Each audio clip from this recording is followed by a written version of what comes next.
Chapter 2083. No. No. No, no, no. Chairman Sam roared, struggled, and resisted. He hammered planet Azeroth hard. But although the planet's protection circle was weak, it still had it. For 25,000 years he couldn't do anything to this circle. Even when the circle's power was less than 20%, it still resisted Chairman Sam's final attack. No. I can't accept this. I can't accept this. Without the soul core, the soul was a remnant soul that would constantly weaken. Even someone as strong as Chairman Sam was still rapidly weakening under the Pantheon's light of punishment. He was already very clear about his fate. Without the soul core, it was impossible for him to fight against the Pantheon that had gathered all the Titans' power. The only last thing he could do was to perish together with Azeroth. If he couldn't get this planet that he had been spying on for 25,000 years, other existences shouldn't even think about getting it. Clamping the circle on the planet's outer shell, Sargeras raised his Titan artifact sword high. At this moment, Duque's shadow suddenly appeared above the void battlefield. The size of the shadow was not the least bit inferior to Sargeras. Duque let out an earth-shattering yell. "Azeroth, what are you still worried about? Give me the power or we'll all be buried with Sargeras."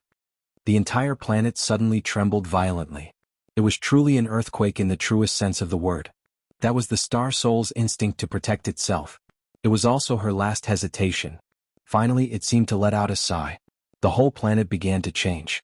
On the continent, the ocean, the sky, every life, every existence, whether it was a living thing or a seemingly inorganic dead thing, this time not only the four elements but all existences opened their souls to the huge Duque shadow in the void.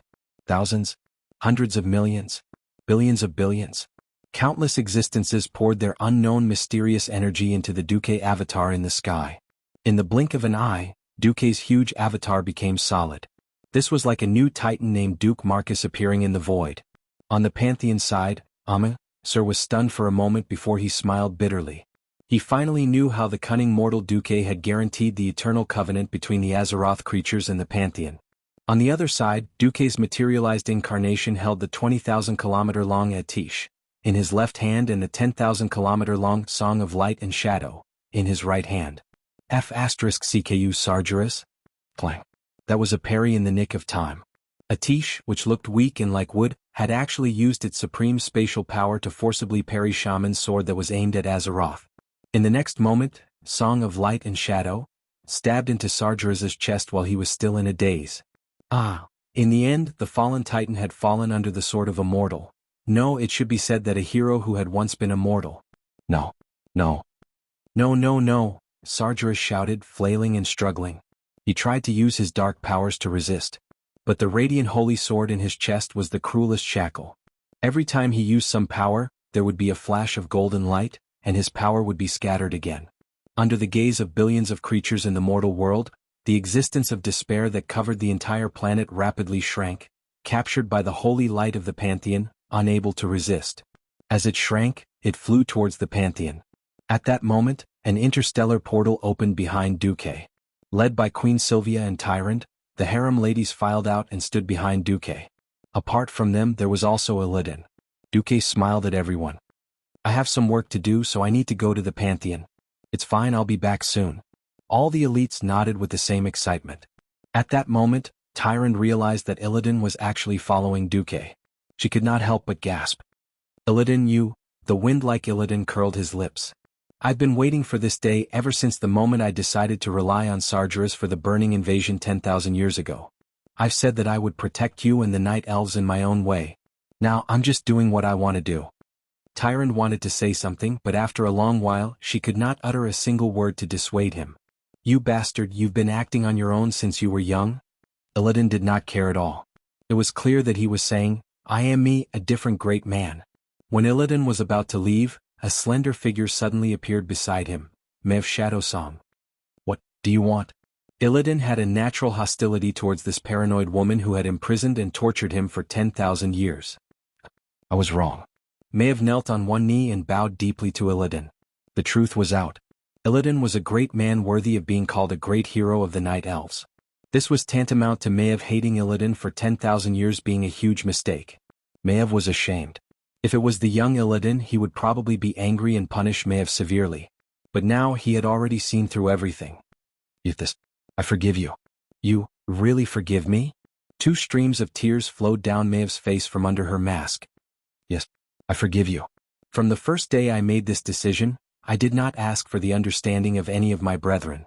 To be able to obtain the understanding of the people I love and hate at the very end, I have no regrets, Illidan said solemnly. You have to take care, Tyron finally said. Yes, I will. Maeve seemed to have realized what Illidan wanted to do. I'll go with you. This is what I'm best at. Illidan was stunned for a long time. In the end, he accepted the woman who had been with him for the second longest time, the woman he had hated so much, to stand behind him. Duque smiled and led the two elves through the door. Stepping into the Pantheon Temple and seeing Sargeras, who had shrunk to the size of a human, Illidan happily rushed up and kicked Sargeras in the face. Sargeras, you finally have a day like this. Don't worry. I will guard you well for eternity. Illidan laughed heartily. Maeve said coldly, and me? Yes. One of the terms of the agreement between Duque and the Pantheon Temple was proposed by Illidan. Once Duque captured Sargeras, he would become at least one of the prison guards and guard Sargeras for eternity. Duque looked at One Egg and Maeve. For some reason he felt that the two of them were a good match. After a few glances, Duque stopped looking. Everything was a choice of fate. On the other side, Amonthal and a group of titans were sitting on their thrones. Duque noticed that there were two more giant chairs in the Pantheon Temple. They were obviously not Sargeras. As a traitor, he did not deserve to have a throne. This is, you're just a mortal who ascended to godhood. You took advantage of Azeroth's crisis to get your hands on the Titan God's power. What are you still pretending for? Dreamweaver Noganon laughed. The thick-skinned Duque finally laughed awkwardly. The Pantheon Temple was too strong. Although he wanted to believe in the Pantheon Temple's integrity. But integrity couldn't be brought along in life and taken away in death. What if one day there was another traitor in the Pantheon Temple?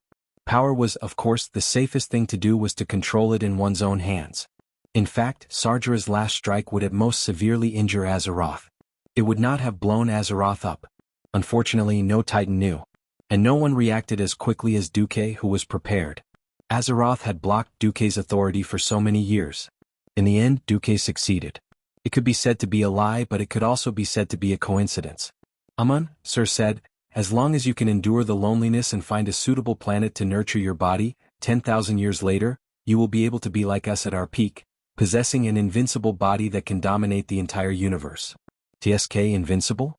Who was the one who was beaten like a dog back then? Although he was complaining in his heart, Duque still had to admit that only Titans could take care of Titans. With that power and size, anyone who wasn't a Titan wouldn't be able to deal with a Titan. However, Duque shook his head. No need. I'm already very grateful that you did not ask me to give up this Titan power. Amunsur laughed bitterly. You are really cautious. Maybe you forget it. Anyway, as long as the Pantheon Temple is not destroyed, the door of the Pantheon Temple will always be open to you and Azeroth. We are all on the same side, so you don't have to worry about whether we will fulfill the alliance. Iona smiled. That's it. We also have to find a suitable planet in the universe to nurture our bodies again. You know how to contact us if anything happens. I know. After stealing the Titan power, Duque could naturally sense the port that the Pantheon Temple had opened for him. Even if it was billions of light years away, he could still clearly sense it. Carving this Garoth, Azeroth's vitality is greatly damaged now. The task of protecting her will be handed over to you. Of course, from this moment on, all the guardians on it are your subordinates. You can do whatever you want. Thank you. Agrama the Avenger, don't worry about the Burning Legion. I will quickly organize a new army to fight against them. That is my original duty. Duque nodded. The Pantheon Temple left just like that, satisfied. Azeroth was safe, and the long suffering had come to an end. The Titan creations, the god of the wilderness, and the various races of Azeroth spent several months before they were able to eliminate the demons that were scattered all over the world. The organized demon army was gone, and the scattered demons would probably take a long time to clean up. December 25th, year 36 of the Dark Portal. The Alliance finally announced the end of the war. Planet Azeroth finally welcomed true peace. Victory. Long live the Alliance. Long live Azeroth. Long live the God King Duke Marcus. Billions of creatures cheered, and the soldiers fired cannons into the sky. People threw their hats high into the sky. Outside every city, a large number of griffins, hippogriffs, wyverns, giant dragons, wagri, and a large number of flying battleships flew around the city. Everyone sang and danced, and it was a joyous occasion. The passionate young girl blew kisses to every victorious soldier. She kissed those who met her eyes. Then in the past month, the 3 Grim Reapers, led by Durex, were all banned. The Alliance announced that they would hold 100 consecutive days of celebration, to celebrate the victory against the Burning Legion. From now on, every year, October 16th would be St. Duque's Day. Every year, December 25th would be the anniversary of the victory against the Burning Legion. Time passed very quickly in the celebration. In the blink of an eye, it was January 1st, year 38 of the Dark Portal. In the Karazhan Shrine, the divine consort Elugia rushed in. With a wave of her hand, the magical barrier of spatial distortion disappeared. She rushed into the study of the shrine. Duque? Elugia fumed as she looked at the large poster on the wall. On it was written, "I don't want to go to work." Hey, who knows where that bastard Duque went? With great difficulty, Elugia caught Duque's maid, Vanessa. This maid, who had followed Duque since she was young, was a little shy and her face was red. Elugia immediately smelled a familiar scent. That bastard Duque also made a move on you? Vanessa did not dare to hide it. She lowered her head and said, "Yes, I seduced Master." "Tiske, that guy." "Forget it, I can't care about him." "Where is that guy?" "I can't say." "What if Master hates me?" Vanessa had followed Duque for more than 30 years before she finally succeeded. She would rather offend Elugia than betray Duque. Elugia directly teleported away. When she appeared in Duque's bedroom, she saw the 3 Windrunner sisters lying on the floor. It seemed that they had been beaten up badly last night. At this time, Elugia realized that Jaina had also come. "Sister Elugia, you're looking for Duque?" "Yes. You too?" "Umph." Jaina pouted her rosy little mouth angrily. "Every year we decide which spells can be embedded in the weave, and we need the approval of the Master of the Weave. Where did he go again?" Elugia held her forehead with a headache. "What should I do? That guy can be anywhere in this world." At this time, Jaina suddenly revealed a naughty smile. "I've foreseen this and secretly installed a surveillance device in the weave. As long as I keep an eye on a few targets, it'll be easy to catch that pervert." Jaina walked in front of a magic mirror in Duque's bedroom and typed in a string of things. There was an image immediately. "Is it a real-time image?" Sometimes it's a recording." Soon the first recording appeared. It was obviously in one of the Scarlet Crusade's holy halls. In the image, Sally Whitemane was wearing a red robe with a high slit and holding a staff. At first glance, there seemed to be nothing wrong, but upon closer inspection, one could see that Sally was secretly rubbing her beautiful pair of long white legs. "Revive, my brave warrior." In the image, a square piece of white cloth suddenly moved where Dumuk's thighs split. It was as if a zombie had come back to life, and something was slowly rising. Jaina's eyes were quick, and she quickly changed the image. This is obviously a recording. The next image was of a dungeon. A tall female elf was tied up tightly by some kind of tortoise shell. She cried and begged for Vashti's mercy. This time it was Elucia's turn. Ever since Vashti caught her former master, Queen Azhara, who was hiding in the dark and plotting all kinds of subversive activities, she had changed the queen's skin color from the bluish-green unique to the high elves to white. Then Duque would occasionally go to the dungeon to interrogate the queen and get her to answer questions. The next image was of the adoptive mother and daughter, Tyrande and Chandris, who were hugging each other and sleeping. Next to them was the holy light duo Hoof and Kalia. Looking at the traces, it was obvious that the murderer with the surname Du had already escaped. The last image was of a snowflake in the mirror. Jaina knew. Damn, that bastard is in the Wyrmrest Holy Hall. This is going to be difficult. At the highest point of the Wyrmrest Holy Hall, a new villa had been built on the once incomparably spacious top floor. This had become the holy land for all kinds of female dragons to challenge the Lord of Wyrmrest. The blue dragon Taragosa, who was supposed to die in the cataclysm and whose soul had merged with the artifact staff, was the first to attack Duque. Who knew that she would be attacked instead? Duque's 48 forms of Hand of God only used 6 moves to defeat Taragosa. Onyxia was the second to be defeated. Her defeat was due to Duque's familiarity with her dragon's cave. After a few rounds of wild attacks on her weak points, the Black Dragon Princess fell to the ground. Isra was the second to fall. Ever since Duque had accidentally entered a Tenji action movie, Isra had never been strong. If he accidentally cooperated, he would be finished.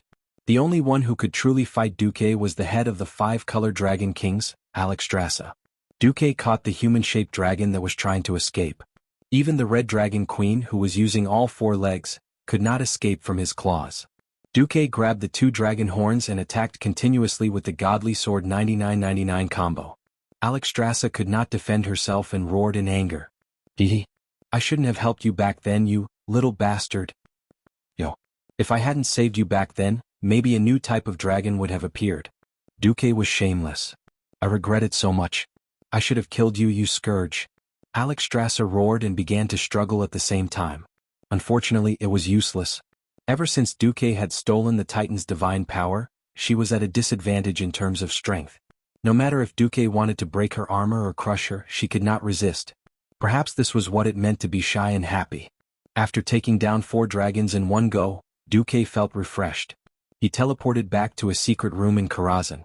The Eridar twins, who had been waiting for a while, helped Duque take a bath. At the same time, after tidying up his appearance, Duque prepared to go for his last date of the night. It was a beautiful human woman with a very Japanese charm. She spun around in front of Duque, showing off her graceful body. How is it? Just like how you imagine Sensei Mitsuru to be. Duque rested his chin on his hand. Not bad. After a battle, she gave Duque this evaluation. Well, it hurts too much. I wonder if Sargeras stabbed me with a sword, would it hurt as much? Duque said, trust me, you'll be crippled even if you don't die. That day Duque was still caught by Jaina. Even though the system genie was working at full capacity to help him with official business, he was still busy for a full 12 hours. I protest. I complain. I want human rights. I want an 8-hour workday. Bullshit, you're not even human. You Titan, if you have the ability to torment your sisters every day, don't you have time to work? Queen Sylvie grabbed Duque's ear. She had completely lost the arrogance and reluctance she had during the melee last night. The divine light in Duque's eyes transcended space and fell on every part of Karazhan, which had become a temple. The girls of the Night faction were practicing archery. Kalia, Sally, and Imriel, who believed in the Holy Light, were discussing how to write a new Holy Light doctrine. Onyxia was instigating more little female dragons to play Dragon Cave exploration with Duque. On the surface, the women in the harem all had their own things to do, but in fact, Duque knew that everyone was a little bored and looking for something to do to pass the time. The Burning Legion was like a mountain that had been pressing on their chest for decades. Once this mountain disappeared, they suddenly became empty again without a goal and a new direction to work towards. Duque gathered the women. Everyone, I have an important announcement. I'm going to take everyone to the world where I'm from. It's a world that's completely different from Azeroth. A stone stirred up 1,000 ripples. The supreme ruler of Azeroth, a true god, and Duque, who also had half of the Titan's power, announced that he was going on a long journey. This caused the entire alliance to explode. There were all kinds of emotions in the mortal world. Some were secretly happy, some were worried, some were distressed, and some were in pain. No one's opinion could affect Duque's decision. On the day of his departure, the entire alliance, the wilderness gods, and the Titan guardians had all arrived. William stared at Duque for a long time. He wanted to say something but hesitated. Finally he said, "Are you really willing? Everything that you've created is here. In this world you're supreme." Willing? Of course not. Even though I have the Titan's power, I've always wanted to have the strongest power, the best girls, the most money, and the most power since I was young. Then, why? Maybe I'm afraid I'll be bored. I've been flirting with girls all day and I've almost used up all the new ideas in my mind. If I stay here any longer, I'm afraid I'll be too bored and cause a second cataclysm in the future, causing a flood to destroy the world. Then I'll let my former allies attack me or something. Duque's words scared Prince Anduin, who was beside him. Uncle Duque, don't scare me.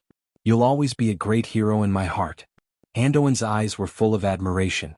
Duque shrugged his shoulders disapprovingly. Hero? No, I'm actually just an ordinary person.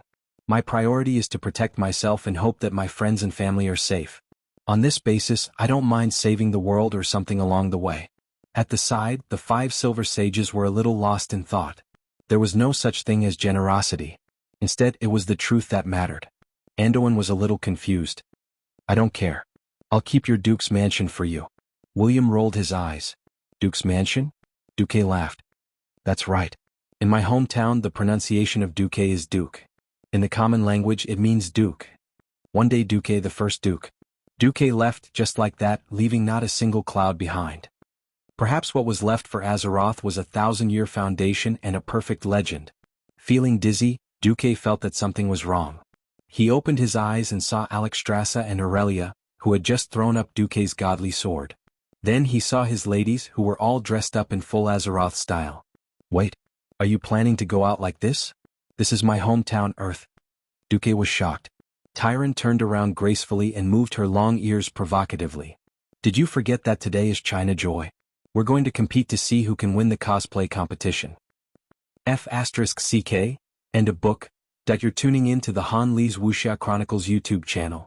We're so grateful for your support, and don't forget to subscribe to join us on this incredible journey through captivating stories.